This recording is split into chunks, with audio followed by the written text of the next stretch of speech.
Hello, hello. You are all joining me on the sofa while I frog a sweater, which is a little bit of a bummer because oh, bless you, badge, thank you. Um, I only started it a couple of weeks ago. It's the petite knit holiday vest.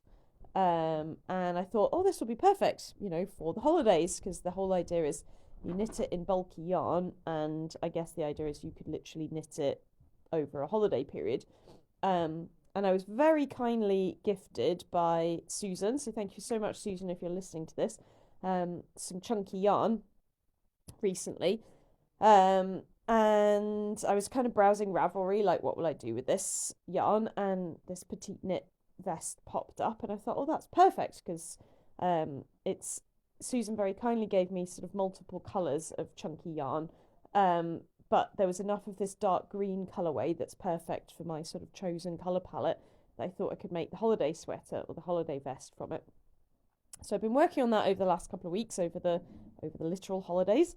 And I've now finally got to the point where I could try it on. Done the body and the bottom rib and the neckline and one of the sleeves, and it just looks dumb. Like, when you just put something on and you're like, yeah, this is not at all how I planned it in my head. And that's fine. I mean, that just kind of is what it is, right? That, they can't all be winners. And it's very easy, I find, to go down, particularly an Instagram rabbit hole. I don't find pictures on Ravelry to be that inspiring. They're often, sorry to people on Ravelry, but they're often kind of not very well sort of styled or staged. It's a lot of like mirror selfies taken too close so you can't really see half of the item.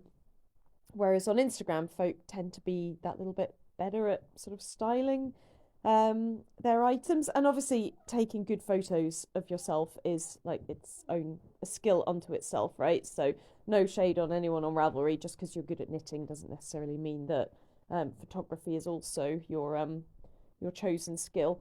But yeah, I tend to browse the Instagram hashtag for anything that I'm thinking about making because I find the photos over on Instagram just that little bit more kind of inspiring.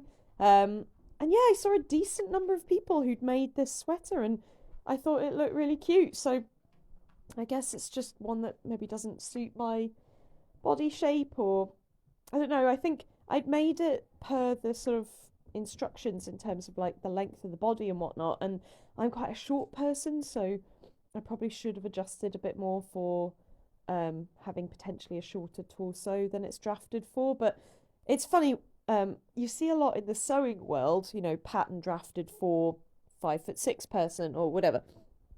You don't tend to see that on knitting patterns quite so commonly. So when the pattern designer says sort of, knit from the arm side to the bottom hem, 18 centimeters or whatever, they tend to say, or your preferred choice of length.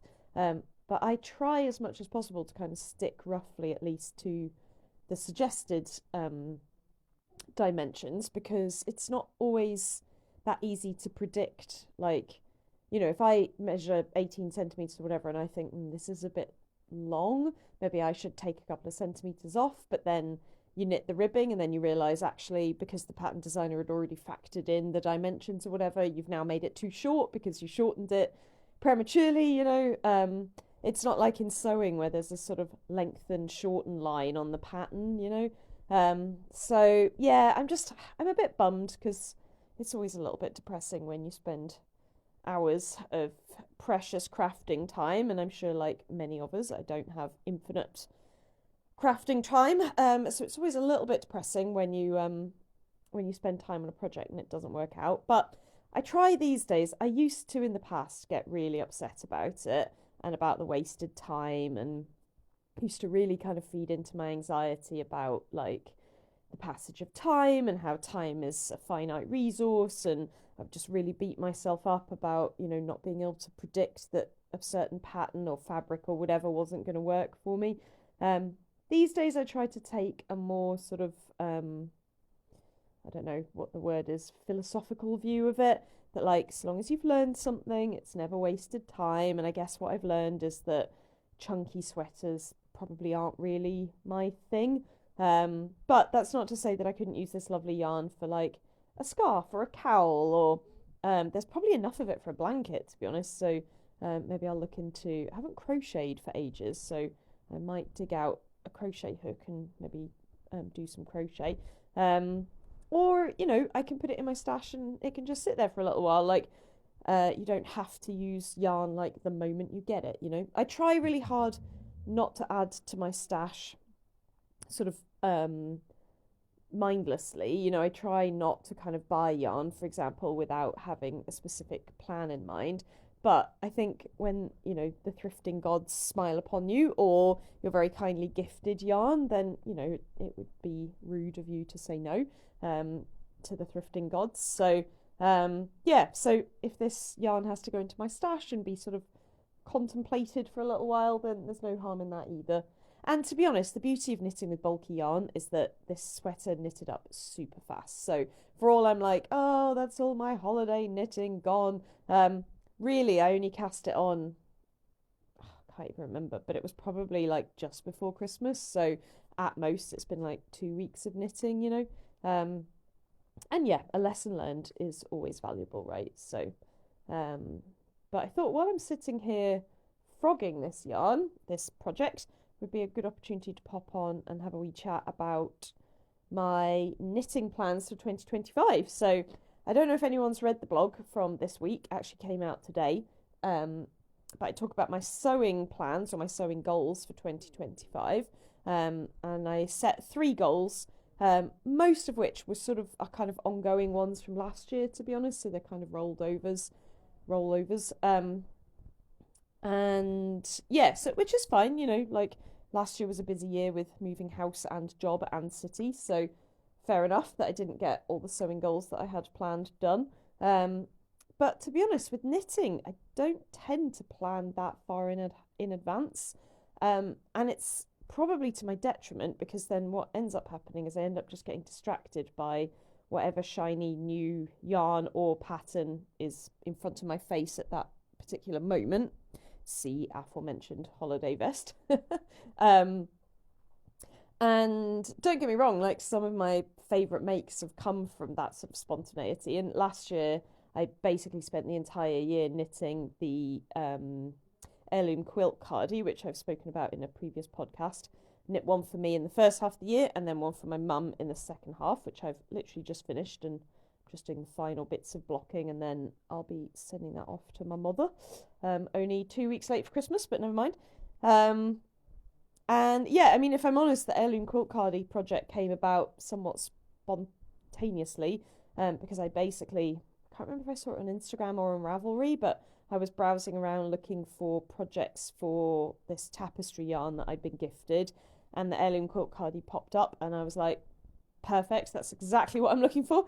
And so, that project was born, sort of thing. So to a certain extent, I definitely feel like not being too rigid in my goals for crafting is good, because ultimately crafting is a form of like art and creativity, right? And to a certain extent, obviously depends on how individual people work, but to a certain extent, planning too rigidly reduces some of that possibility for creativity. So I do think sort of being open to just whatever possibility crosses your path, whether that's a very kindly gifted box of yarn, or a pattern that pops up in your feed, or whatever, something you find in a charity shop that you want to take to pieces and reuse. I sometimes think having not too rigid a plan and goals list is quite good, because it just leaves you open to those sort of spontaneous eventualities. But equally, I'm the kind of person who generally does better with some kind of structure. And I think my problem is, and I talk about this on the sewing blog that I just published, my problem is I'm not very good at prioritizing crafting for joy. I'm good at prioritizing like practical crafting, like making a birthday present for someone, or mending a pair of jeans, or turning old towels into dishcloths, or whatever. And don't get me wrong, like those crafts have their place, right? But I think my problem is that I struggle to make time for the projects that are just for joy, the kind of experimental projects, or the ones that don't necessarily have any kind of productive output other than that I want to make them, you know. Hello, Daisy's come to join us. Oh, please sit on my knitting bag, why don't you? And yeah, and I think that's probably true of a lot of people. And if I was going to make a gender stereotype, I'd say it's probably true of a lot of women specifically, because there's always something quote unquote productive to be getting on with, you know. There's always laundry to do, washing up to do, there's always something on the to-do list to tick off. Like, it can sometimes be hard to just give yourself permission to sit down and just do something purely for joy. And I find that sort of productivity slash to-do list checking off extends even into things that should be joyful, like knitting and sewing. So it's like, if I've got 10 minutes to sit down and sew, you know, I could do 2 hems on a joy project, or I could convert 2 old towels into dishcloths or whatever. I know I'm going to pick the 2 old towels into dishcloths because then I get the kind of serotonin hit of being able to tick a to-do list item off, which is fine, and you know, there's value in that as well. But it does mean that my kind of more joyful tasks, or I shouldn't even call them tasks, my more joyful kind of goals tend to kind of fall by the wayside. And then, for example, I talk about this on my sewing post, my Hobbit robe is an on long-term sewing project that has been ongoing for probably the best part of 2 years now. And the main reason for that is I just don't prioritize it. Like, I prioritize almost any other project over that one because it's not really something I need, you know. Like, I could just go out and buy a dressing gown. I actually technically already have a dressing gown that my mother-in-law gave me, and if I'm honest, and I say this fairly safe in the knowledge that Viv isn't listening to this, I don't really like it very much because it's that sort of like polyester type material that I find quite sweaty. TMI, sorry. But I don't really like those sort of, you know, it's, you know, the type. It's just like a classic dressing gown. It's quite fluffy, kind of teddy bear type material, but because it's 100% polyester, I just find it makes me really sweaty. So I use that dressing gown at her house. I just leave it in the wardrobe at their house. And I'll probably bring it over, like, we're hosting my mum in a couple of weeks' time, and I'll probably bring it over so that my mum's got a dressing gown if she wants to use it. But ultimately, once I've made this Hobbit robe, which is going to be all wool and brushed cotton, I'll probably get rid of the polyester dressing gown because, yeah, I just don't really want to wear something that has the risk of making me sweaty. So yeah, I want to crack on with this Hobbit robe, and it's been 2 years in the making, but it's been difficult to prioritize because I'll basically prioritize almost anything else over doing something that's purely for joy, because like I say, I don't really need this dressing gown. I could use the sweaty one instead, but I don't really want to. And I don't really want to go out and buy one either, because it's like, to buy a dressing gown of the sort of quality that of the one I'm making, I mean, not to blow my own trumpet or anything, but you know, to buy a dressing gown made wholly from natural fibres inevitably is already going to be quite expensive. And I guess this is probably one of those moments where I don't want to let practicality get in the way of joy.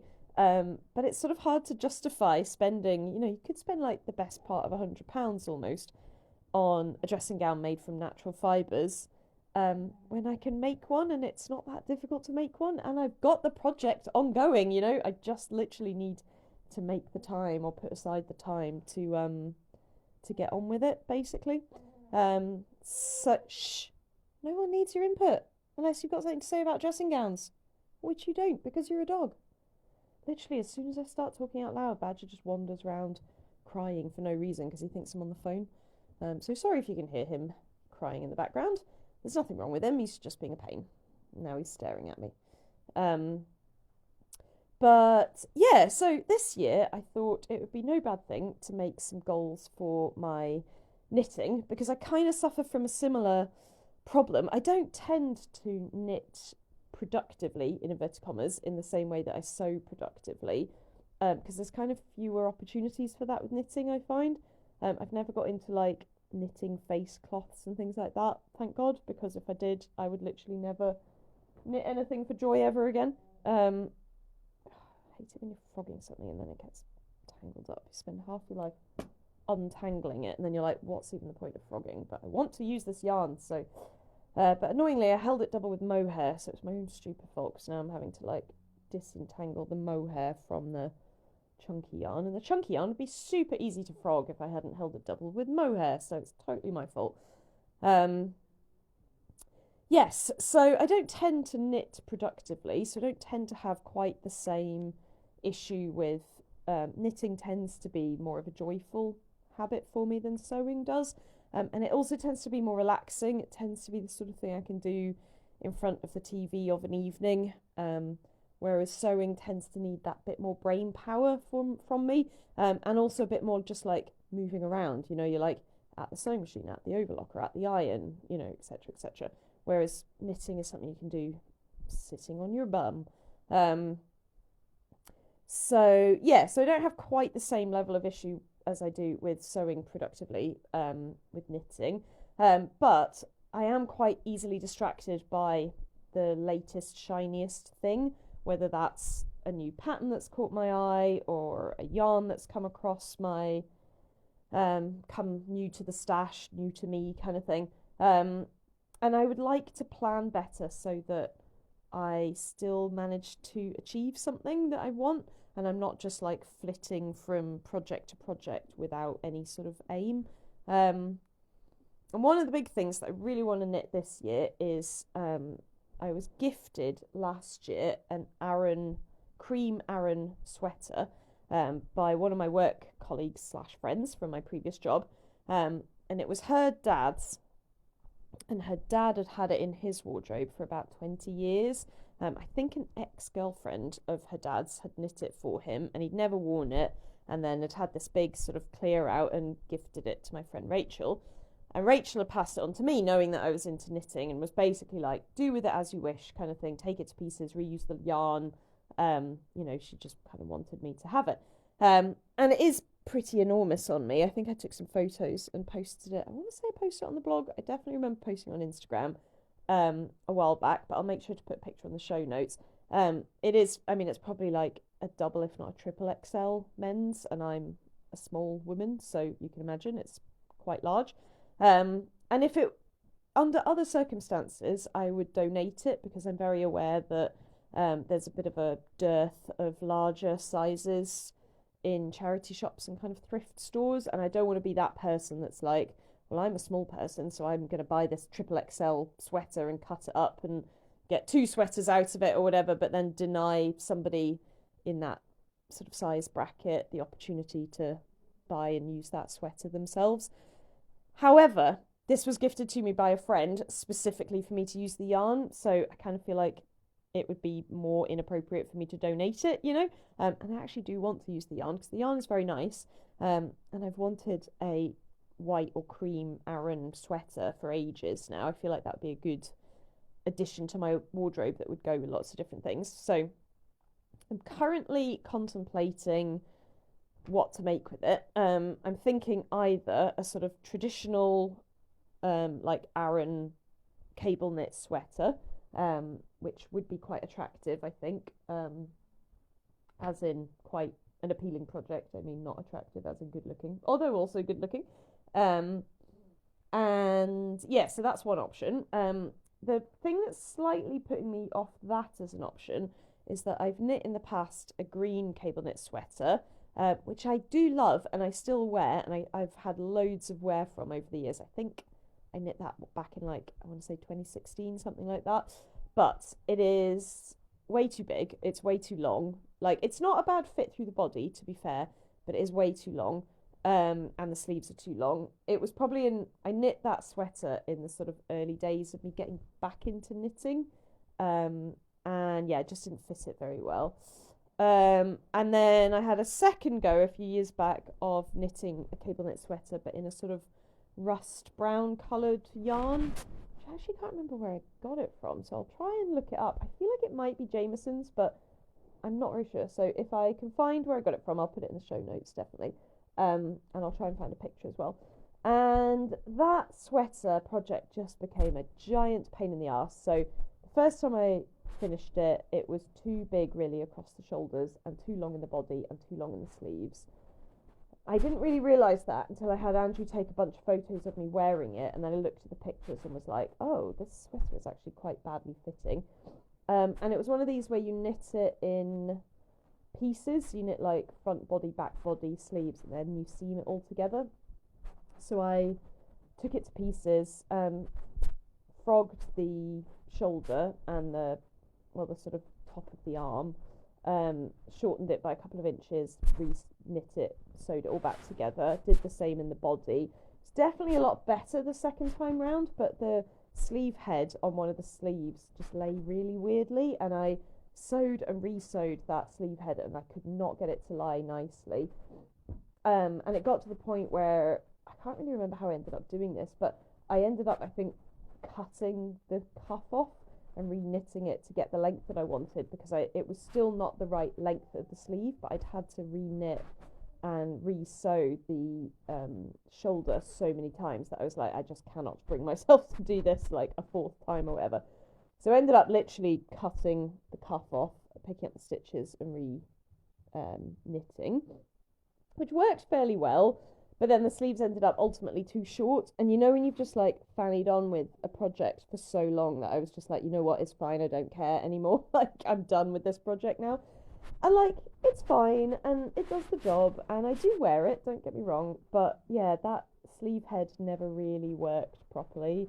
And the sleeves are really now a bit too short. They're probably, if I was being tactful, I would say they're bracelet length, but they're really a bit shorter than bracelet length, but not short enough to be 3/4 length. So they're just like a bit awkward, you know. So it's not my favourite sweater. It is wearable, and I do wear it from time to time, but it's definitely not my favourite.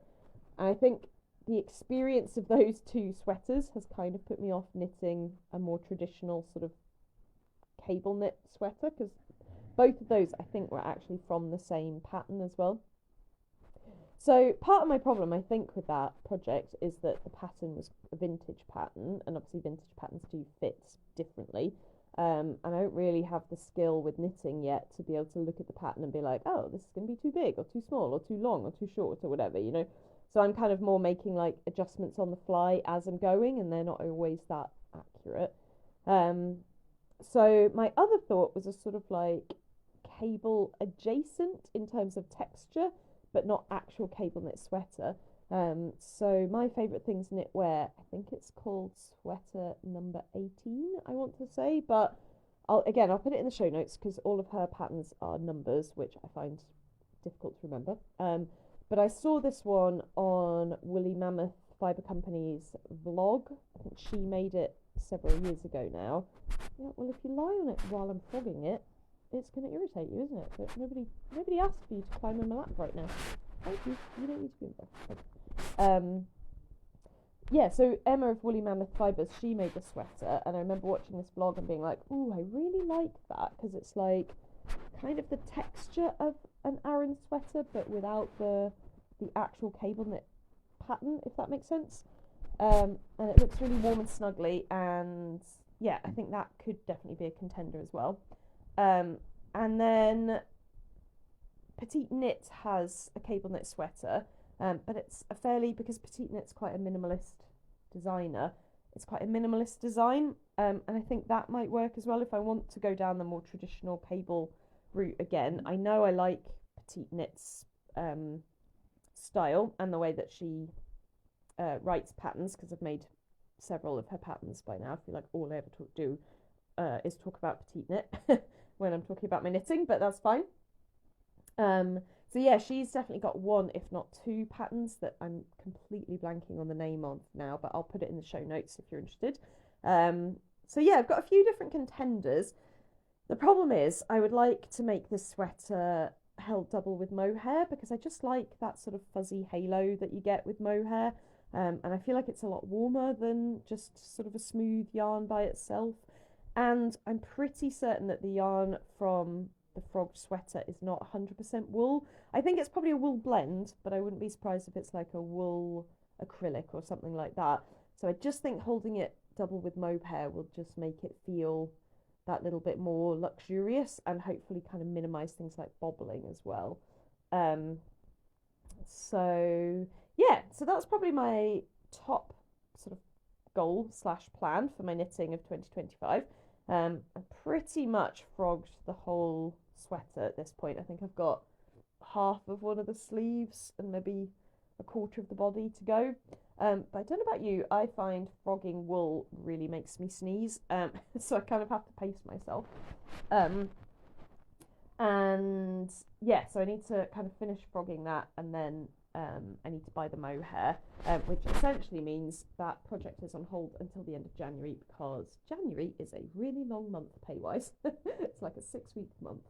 And we've just paid our first council tax payment for the new house, and it was more expensive than I was expecting. So yeah, so basically the TLDR is I'm not really in the right financial place to be buying yarn right now, which means it's actually quite a good time to be experimenting with things like this bulky yarn. And I'll definitely be going to make myself a cup of tea and go to bed shortly, and I'll probably do some Ravelry browsing of what I can do with this chunky yarn. I actually quite like the idea of a blanket now. Maybe a shawl, because I feel like with a shawl it wouldn't matter so much that the yarn is bulky. So yeah, if you've got any suggestions for bulky patterns or chunky patterns that you would recommend, definitely hit me up. I would love to know. But yeah, so far I think that's my kind of biggest project of 2025.